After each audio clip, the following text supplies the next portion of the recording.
اعوذ باللہ من الشیطان الرجیم بسم اللہ الرحمن الرحیم الحمد للہ رب العالمین والصلاة والسلام علی سیدنا و مولانا ابی القاسم محمد صلی اللہ علیہ وآلہ وسلم و اہل بیتہ الطیبین الطاہرین المعصومین اما بعد وَاعْلَمْ أَنَّ الْإِعْرَابَ كَمَا قَالَ فِي التَّسْهِيلِ مَا جِيءَ بِهِ لِبَيَانِ مُقْتَضَى الْعَامِلِ مِنْ حَرْكَةٍ أَوْ حَرْفٍ أَوْ سُكُونٍ أَوْ حَذْفٍ وَأَنْوَاؤُهُ أَرْبَعَةٌ رَفْعٌ وَنَصْبٌ وَجَرٌ وَجَزْمٌ فَمِنْهَا مُشْتَرَكٌ بَيْنَ الِّاسْمِ وَالْفِعْلِ وَمِنْهَا مُخْتَصٌّ بِأَحَدِهِمَا وقد اشار الى ذلك بقوله والرفع والنصب اجعلا اعرابا لاسم وفعل نحو لن احابا والاسم قد خصص بالجر كما قد خصص الفعل بان ينجزما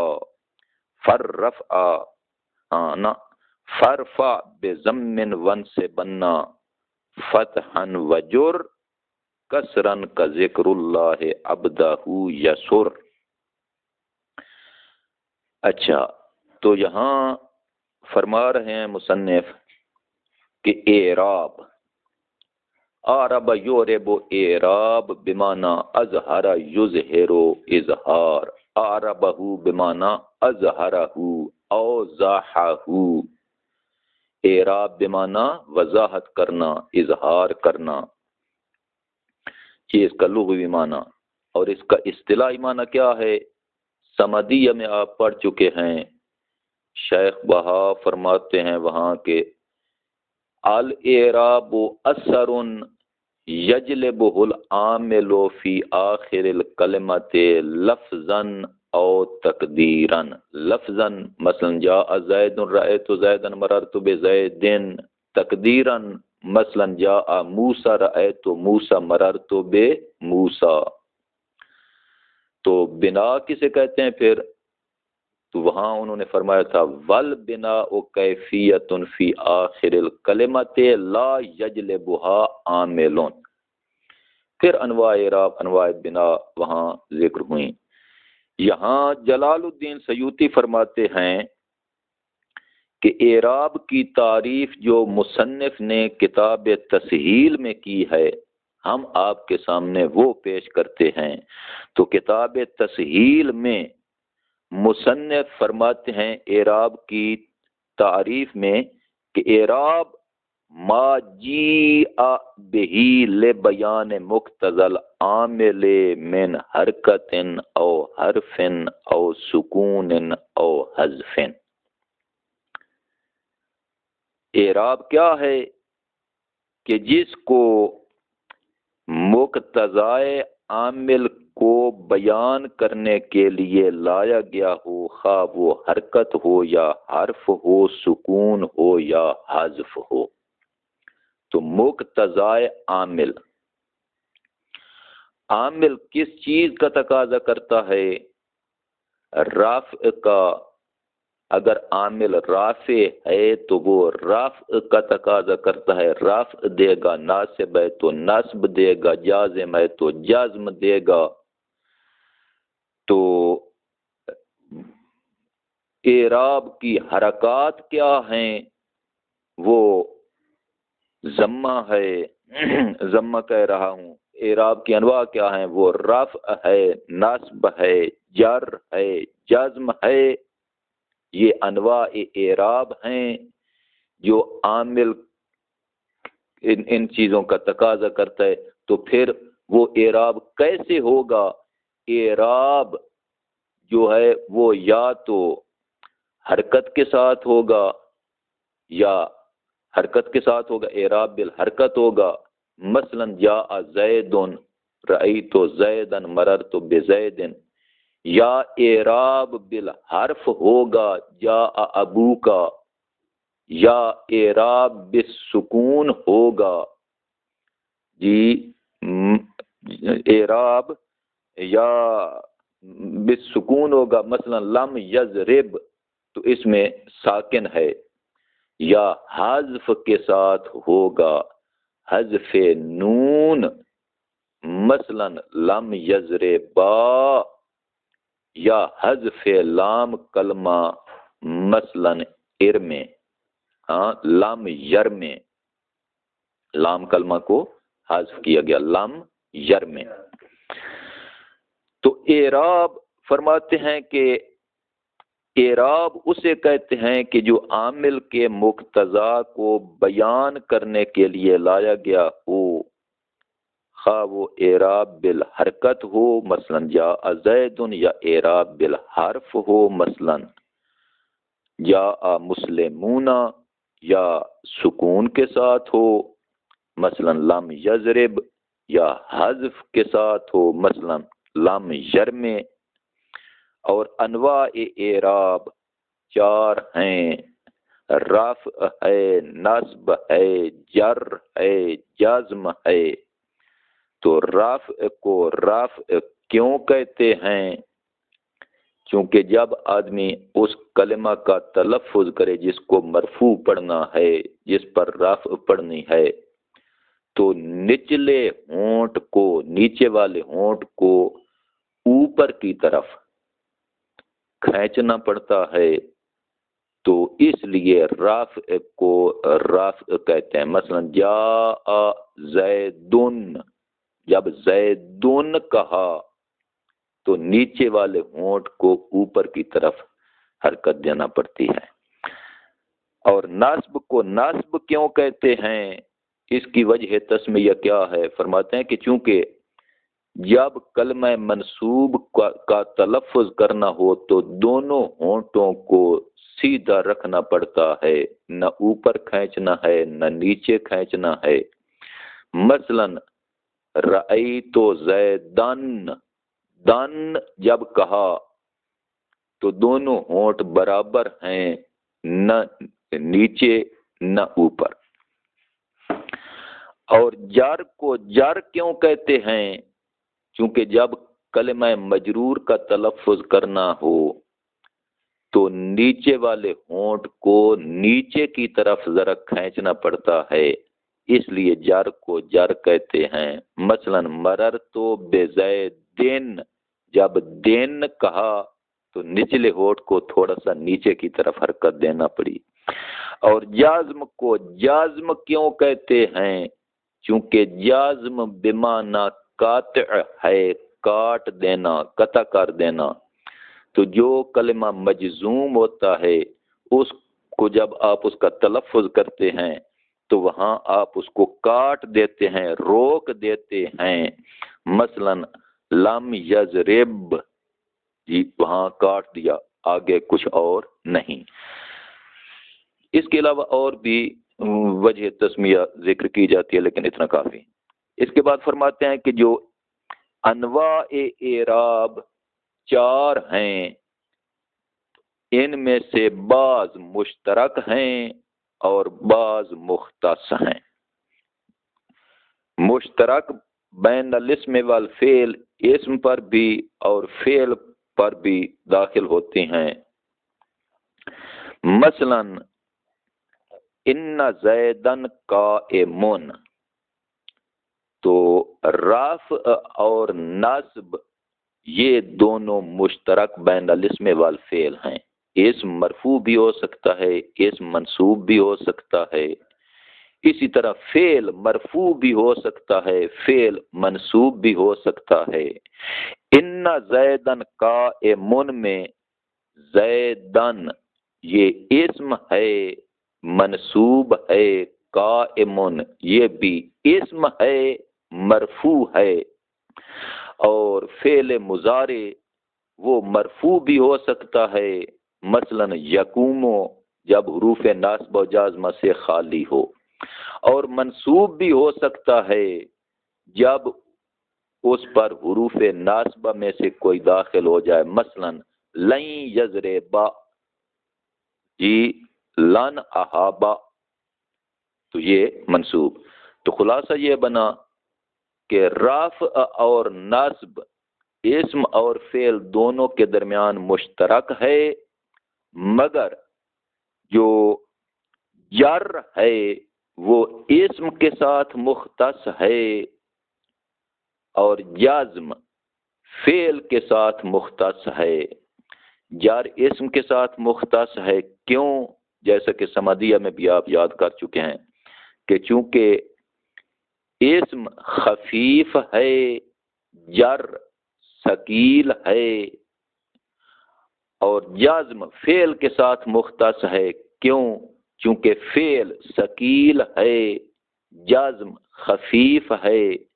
تو جو خفیف ہے نا اسم، اس کو اگر مزید مخفف کریں اور اس کو جزم دیں تو اس میں زیادہ خفت ہو جائے گی، اور جو ثقیل ہے فعل، اس کو اگر جر دیں تو جر بھی تو ثقیل حرکت ہے، پھر اس میں زیادہ ثقل پیدا ہو جائے گا۔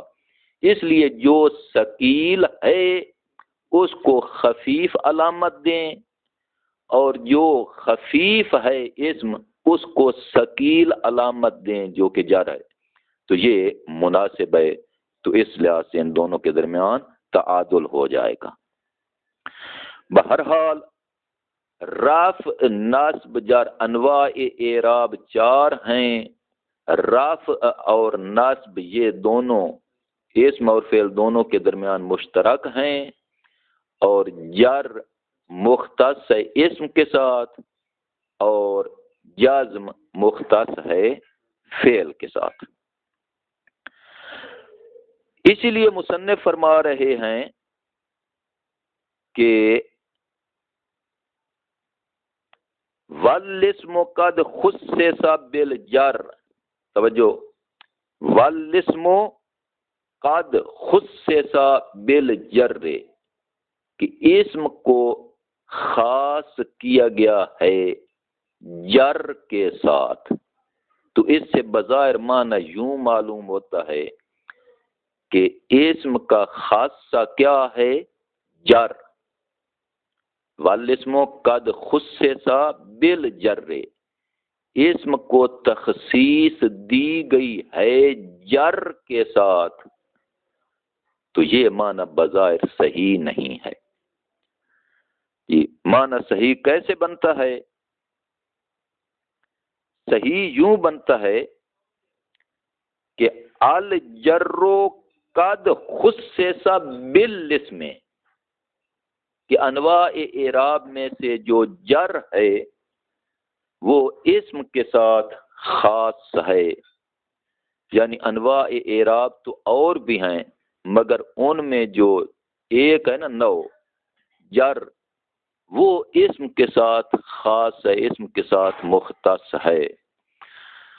تو خلاصہ یہ ہوا کہ اس عبارت میں قلب ہے۔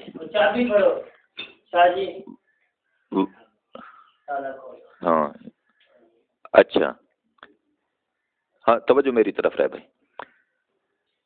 والاسم قد خصص بالجر، اسم کو جر کے ساتھ تخصیص دی گئی ہے، یہ معنی صحیح نہیں بنتا، چونکہ اسم کو صرف جر کے ساتھ ہی تخصیص نہیں دی گئی، اسم مرفوع بھی ہو سکتا ہے، منصوب بھی ہو سکتا ہے۔ ہاں انواع اعراب میں سے جو جر ہے وہ اسم کے ساتھ مختص ہے، تو اسی کو قلب کہا جاتا ہے کہ بظاہر اور مگر اس کا معنی اور، اس کو قلب کہا جاتا ہے۔ قلب کی متعدد اقسام ہیں اور اس کے بارے بڑے مطالب اور مباحث ہیں جو انشاءاللہ معنی بیان میں آپ پڑھیں گے۔ اس کے بعد فرماتے ہیں کہ یہاں جو مصنف ارشاد فرما رہے ہیں کہ جر اسم کے ساتھ خاص ہے، تو یہاں یہ توہم ہو سکتا ہے کہ مصنف یہاں تکرار کر رہے ہیں، مصنف کی یہ عبارت تکراری ہے، یہ عبارت لکھنے کی ضرورت نہیں تھی، اس مطلب کو بیان کرنے کی ضرورت نہیں تھی۔ کیوں؟ چونکہ پہلے مصنف فرما چکے ہیں کہ وَبِالْجَرِّ وَالتَّنْوِينِ وَالنِّدَاءِ وَعَلْ، وَبِالْجَرِّ کہ جر کے ساتھ اسم اپنے دونوں قسیموں سے ممتاز ہوتا ہے، تو فرماتے ہیں کہ یہ تکرار نہیں ہے. وہاں جو ابتدا میں ذکر کیا ہے بالجر والتنوین والنداء وال، وہاں اسم کے خواص مقصود تھا بیان کرنا. وہاں مقصود اور مطلوب کیا تھا کہ اسم کا خاصہ بیان کرنا. مگر یہاں مطلوب یہ ہے کہ انواع اعراب میں سے جو نوع اسم کے ساتھ مختص ہے اس نوع اختصاصی کو بیان کرنا مقصود تھا. تو اس لیے دونوں مطلب ایک جیسے نہیں ہیں بلکہ ان میں فرق ہے. واضح ہو گیا فرق. اس کے بعد فرماتے ہیں کہ کما قد خصص الفعل بأن ينجزم، جیسا کہ فعل کو خاص کیا گیا ہے بأن ينجزم، بہیں طور کہ وہ مجزوم ہو. تو اس عبارت میں بھی قالب ہے. کیا فعل جزم کے ساتھ مختص ہے، کوئی اور شے اس پر داخل نہیں ہو سکتی؟ نہیں، فعل پر رفع بھی داخل ہو سکتی ہے، یقوم، نصب بھی داخل ہو سکتی ہے، مثلا لن احابا. تو اس عبارت میں بھی قالب ہے. اس میں بھی مقصود یہی ہے کہ فعل انواع اعراب میں سے جو جازم ہے وہ فعل کے ساتھ مختص ہے، نہ یہ کہ فعل اس پر صرف جازم ہی آتی ہے، کوئی اور شے وارد نہیں ہو سکتی. بھائی جو اسم ہے اس پر چونکہ عوامل جازم داخل نہیں ہوتے، اور جو فعل ہے اس پر عوامل جر داخل نہیں ہوتے. تو علامات اعراب یعنی حرکت ہو یا حرف ہو، سکون ہو یا حذف ہو، اعراب کو واضح اور روشن کرنے کے لیے اس کی حرکات ہیں. جو حرکات اعرابیہ ہیں ان کو رفع، نصب، جر اور جزم کہا جاتا ہے، اور جو حرکات بنائیہ ہیں ان کو ضمہ، فتح، کسرہ اور سکون کہا جاتا ہے. لیکن چونکہ ہم اعراب پڑھ رہے ہیں تو فرماتے ہیں کہ اعراب جو حرکات ہیں یا حذف ہے یا سکون ہے، ان میں سے بعض بالاصالہ ہیں، بعض اصل ہیں اور بعض ان کے فروعات ہیں. بھائی جیسا کہ آپ دیکھتے ہیں سمدیہ میں بھی آپ پڑھ چکے ہیں کہ علائم الرفع اربعون، کہ رفع کی علائم 4 ہیں. کون کون سی ہیں؟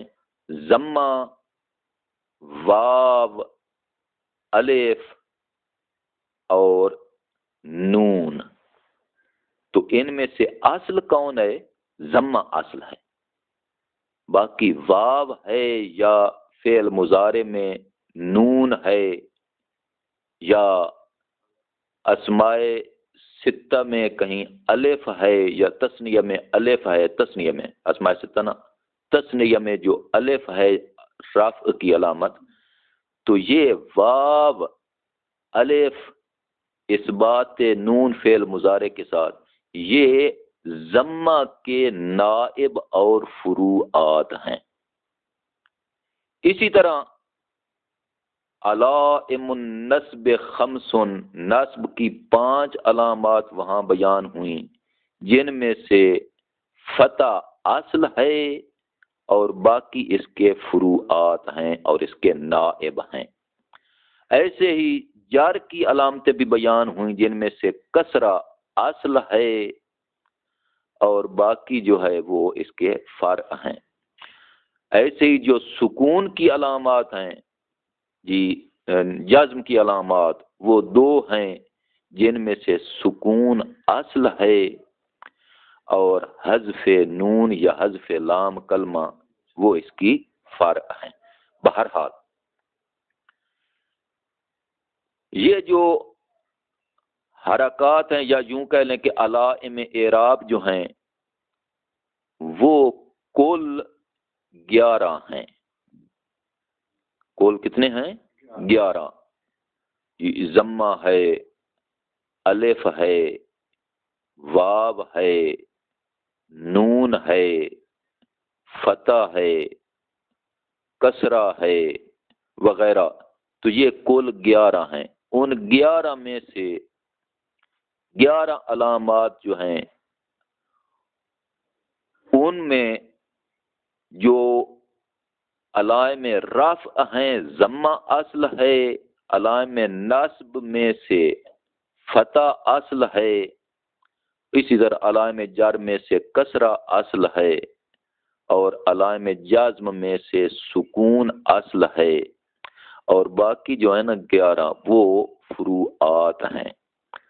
تو وہ جو فروعات ہیں وہ کتنے موارد میں آتے ہیں؟ وہ ان کے نائب ہیں، اصل کے فرع ہیں، اصل کے نائب ہیں۔ تو وہ جو نائب ہیں وہ کتنے مقامات پر ہیں؟ فرماتے ہیں کہ ان کے 7 موارد ہیں جی۔ اعراب بن نیابت جہاں جاری ہوتا ہے وہ کتنے موارد ہیں؟ 7، جو انشاءاللہ بالتدریج ذکر ہوں گے، لیکن جو اعراب بالاصالہ ہے کہ رفعی حالت ضمہ کے ساتھ، نصبی حالت فتح کے ساتھ، جری حالت کسرہ کے ساتھ، جزمی حالت سکون کے ساتھ، ان کی یہاں مثال پیش کرتے ہیں۔ اور انشاءاللہ جو اعراب بن نیابہ ہے وہ 7 موارد وہ انشاءاللہ آئندہ پڑھیں گے۔ دیکھیں یہاں تک ترجمہ بارت۔ وَعْلَمْ أَنَّ الْإِعْرَابَ كَمَا قَالَ فِي التَّسْهِيلِ مَا جِيءَ بِهِ لِبَيَانِ مُقْتَضَى الْعَامِلِ مِنْ حَرْكَةٍ أَوْ حَرْفٍ أَوْ سُكُونٍ أَوْ حَذْفٍ۔ توجہ سے سماعت فرمائیں کہ اعراب جیسا کہ مصنف نے کتاب تسہیل میں فرمایا کہ اعراب کی تعریف یہ ہے ما جیء بہ لبیان مقتضی العامل۔ اعراب وہ شے ہے کہ جس کو عامل کے مقتضا کو بیان کرنے کے لیے لایا گیا ہو، من حرکت خواہ وہ حرکت ہو، یا ازید یا حرف ہو، یا انی مسلمون یا سکون ہو، لم یضرب یا حذف ہو، مثلا لم یرم، و انواعہ اربعۃ، اور انواع اعراب 4 ہیں، رفع و نصب و جر و جزم۔ فمنہا مشترک بین الاسم والفعل، پہلی جو 2 ہیں رفع اور نصب، یہ اسم اور فعل کے درمیان مشترک ہیں۔ ومنہا مختص، اور ان میں سے بعض جو ہیں وہ ان 2 میں سے ایک کے ساتھ مختص ہیں۔ تو آخری جو 2 ہیں نا جر اور جزم، یہ مختص ہیں۔ ہاں فرق اتنا ہے کہ جر اسم کے ساتھ مختص ہے اور جزم فعل مضارع کے ساتھ مختص ہے۔ وقد اشار الی ذلک بقولہ، مصنف نے اس کی طرف اشارہ کیا ہے اپنے اس قول کے ساتھ کہ والرفع والنصب اجعلن اعرابا، رفع اور نصب آپ اسم کا اعراب قرار دیں۔ اعراب قرار دیں کس کا؟ لسم، اسم کا۔ مثلا ان زیدن قائمن، تو یہاں اسم منصوب بھی ہے، اسم مرفوع بھی ہے۔ وفعل مضارع، اور فعل مضارع کا آپ اعراب قرار دیں، تو فعل مضارع مرفوع بھی ہوتا ہے، مثلا یقومو جب حروف نصب و جازمہ سے خالی ہو، اور منصوب بھی ہوتا ہے، مثلا لن احابا، حابا یا حابو سے، لن احابا واحد متکلم کا صیغہ۔ والاسم قد خصص بالجر، اسم کو جر کے ساتھ تخصیص دی گئی ہے۔ فی ہذہ العبارت قلب، فرماتے ہیں اس عبارت میں قلب ہے۔ کیسے؟ یوں ہونا چاہیے تھا کہ والجر قد خصص بالاسم، یہ سمجھ گئے نا؟ اس طرح عبارت ہونی چاہیے تھی۔ فلا یکون اعرابا للفعل، تو یہ جر جو ہے یہ فعل کا اعراب نہیں ہو سکتا، فعل مضارع کا اعراب نہیں ہو سکتا۔ کیوں؟ لامتناع دخول عامل ہی علیہ، چونکہ ممتنع ہے عامل جر کا داخل ہونا علیہ فعل پر۔ لامتناع دخول عامل ہی کمر جی کون ہے جر، عامل جر کا داخل ہونا علیہ علی الفعل، فعل پر یہ ممتنع ہے۔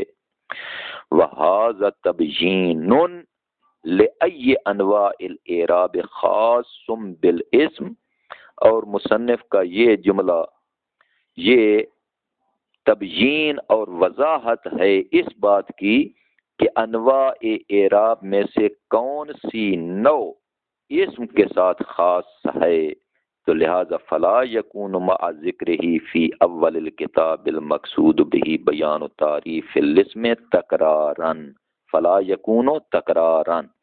تو مصنف نے جو اول کتاب میں ذکر فرمایا ہے جہاں مقصود تھا اسم کی تعریف کو بیان کرنا، تو یہ تکرار نہیں، وہاں جہاں کہا ہے کہ بالجر والتنوین والنداء وال، تو وہ اور یہ عبارت ان میں فرق ہے۔ وہاں مقصود اور تھا، اسم کی تعریف بیان کرنا مقصود تھا وہاں کہ اسم کے خواص کیا ہیں، اور یہاں انواع اعراب میں سے کون سی نوع ہے جو اسم کے ساتھ خاص ہے، یہاں یہ مقصود تھا بیان کرنا، تو اس لیے تکرار نہیں۔ کما قد خصص الفعل بأن ينجزم، جیسا کہ بے شک فعل کو تخصیص دی گئی ہے جزم کے ساتھ، بأن ينجزم بین طور کہ وہ مجزوم ہو۔ کیا مطلب؟ یعنی فعل کو تخصیص دی گئی ہے جزم کے ساتھ، تو اس عبارت میں بھی قلب ہے کہ یہاں بھی یوں ہونا چاہیے تھا کہ والجزم قد خصص بالفعل، جزم فعل کے ساتھ مختص ہے، نہ یہ کہ فعل جزم کے ساتھ مختص۔ فلا یجزم الاسم، پس اسم مجزوم نہیں ہوتا، کیوں؟ لامتناع دخول عامل ہی علیہ، یعنی لامتناع دخول عامل الجزم علیہ یعنی علل اسم، چونکہ عامل جزم اسم پر داخل ہونے ممتنع ہیں۔ فرفع بضمن، یہاں سے پھر اب اعراب کو بیان کر رہے ہیں کہ رفع دیں ضمہ کے ساتھ، یعنی رفعی حالت ضمہ کے ساتھ، ون سے بن فتحن اے بفتحن، اور نصب دیں فتح کے ساتھ یعنی نصبی حالت فتح کے ساتھ، وجر کسرن، اور جری حالت کسرہ کے ساتھ، اے بے کسرن، یہاں فتحن اس کی تفسیر کر رہے ہیں اے بے فتحن کے ساتھ، کیوں؟ جلال الدین سیوطی یہ سمجھانا چاہتے ہیں کہ بھائی فتحن منصوب ہے تو کیوں؟ چونکہ یہ منصوب بے نزع الخافض ہے، حرف جار کو حذف کیا گیا، اصل میں ہے بے فتحن۔ اسی طرح جور کسرن، یہ اصل میں ہے بے کسرن، تو یہ بھی منصوب بے نزع الخافض ہے، یعنی رفعی حالت ضمہ کے ساتھ، نصبی حالت فتح کے ساتھ، جری حالت کسرہ کے ساتھ، تو یہ اعراب بالاصل ہے۔ مثلا ذکر اللہ ابدہ یسر، ذکر اللہ ذکر رو، یہ رفعی حالت ضمہ کے ساتھ ہے، چونکہ مبتدا ہے نا تو مبتدا مرفوع ہوتے رفعی حالت ضمہ کے ساتھ۔ اللہ ذکر اللہ، لفظ اللہ پر جو کسرہ ہے تو یہ جری حالت کسرہ کے ساتھ ہے، چونکہ یہ مضافلہ ہے، مضافلہ مجرور ہوتا ہے اور جری حالت اس کی کسرہ کے ساتھ ہے۔ ابدہ یسر، تو یہ ابدہ چونکہ یہ لفظ ذکر جو کہ مصدر ہے اس کا مفعول ہے، تو مفعول منصوب ہوتا ہے تو اس کی نصبی حالت فتح کے ساتھ ہے، تو رفعی حالت ضمہ کے ساتھ، جری حالت کسرہ کے ساتھ، نصبی حالت فتح کے ساتھ۔ اس مثال میں اس طرح مثال لما ذکر، یہ ما ذکر کی مثال ہے، اور ساتھ فرماتے ہیں کہ وجزم بتسکین، اور آپ جزم دیں سکون کے ساتھ، یعنی جزمی حالت سکون کے ساتھ۔ مثلا لم یضرب، تو یہ اعراب بالاصل جو تھا وہ بیان ہو گیا۔ اس کے بعد فرماتے ہیں کہ وغیر ما ذکر، اور جو ذکر نہیں ہوا، ینوب عن ہو، وہ اس ما ذکر کا نائب ہوگا۔ مثلا جاء اخو بنی نمر، تو جاء اخو، یہ اخو مرفوع ہے کیونکہ جاء کا فاعل ہے اور اس کی رفعی حالت ضمہ کے ساتھ نہیں، کس کے ساتھ ہے؟ واو کے ساتھ ہے۔